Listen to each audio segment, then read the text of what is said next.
People rarely work for brands. They work for themselves. How do we ask people to engage when they may not possess that motivation, that intrinsic value of engagement? Human resources and training have a huge opportunity to make a major impact on the culture of a company. And this culture can circumcede managers, it can circumcede CEOs, because if you have an infrastructure created by people that know the vision, see the vision, live the vision, if these aren't infused into the engagement of every CEO and every frontline employee, then you don't have anything. You're not selling anything. You're not selling the human need anymore, because guess what? You can go anywhere and get food. And that's when you have to ask yourself, where on that Maslow's pyramid do I fit? Or somebody that's working for me, where on this Maslow's pyramid do you fit? And then how do you connect? How do you connect through engagement? And I had this crazy opportunity to meet and talk with Rick Springfield. Yes, Jesse's girl. We were walking through the casino in Vegas, and everybody's screaming out, Jesse's girl, da-da-da-da, Jesse's girl. And I was thinking to myself, oh my gosh, if I had to hear that all of my life, how would that make me feel? And so I asked Rick, how do you deal with that?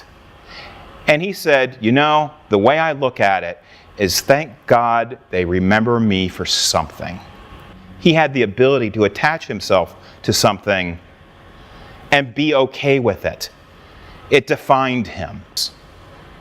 And to many people, Jesse's girl, wow, Rick Springfield, hand in hand, that's cool. Some people that might be lame. I don't know. It would depend on the generation, I would guess. How do you get somebody to attach themselves to something?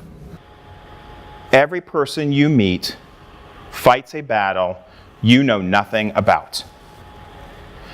I love this statement so much that it's become my personal slogan. Because in any situation, whether somebody's cutting you off in a car, you're getting rude service, your manager is treating you poorly, you're treating somebody else poorly, there's something else going on. True engagement doesn't come from a survey. It doesn't come from any other source than a two-way dialogue. And if you can break that barrier,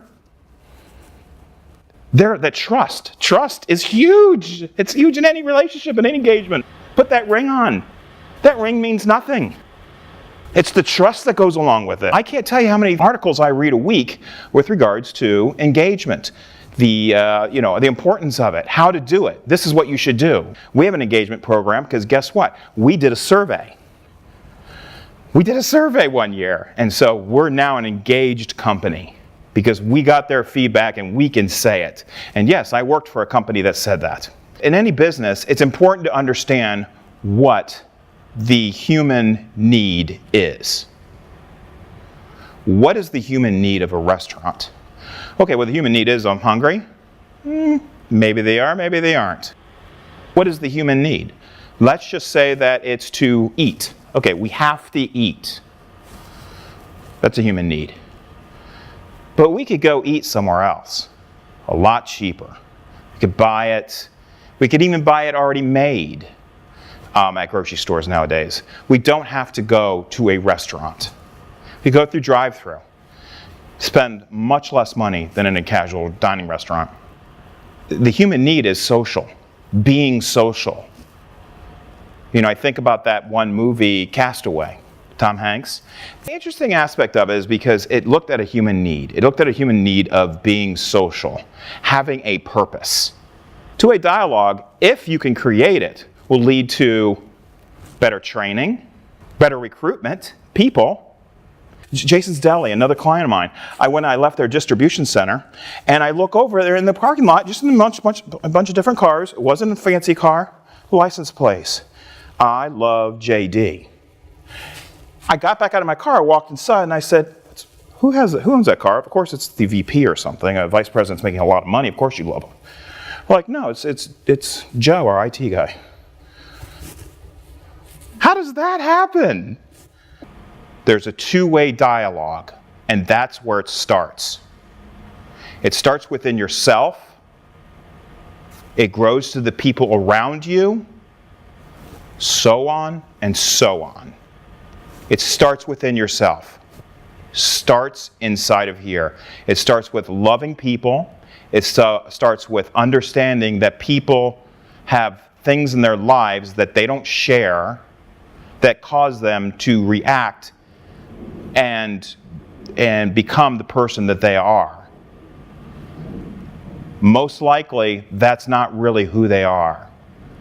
They just don't know how to express it, or no one's ever asked. The key is a collaboration of a much broader, diverse group of people. You know, people don't pay thousands and thousands and thousands of dollars for a seat at the Super Bowl to watch the team's huddle. They pay that kind of money to see what difference the huddle will make.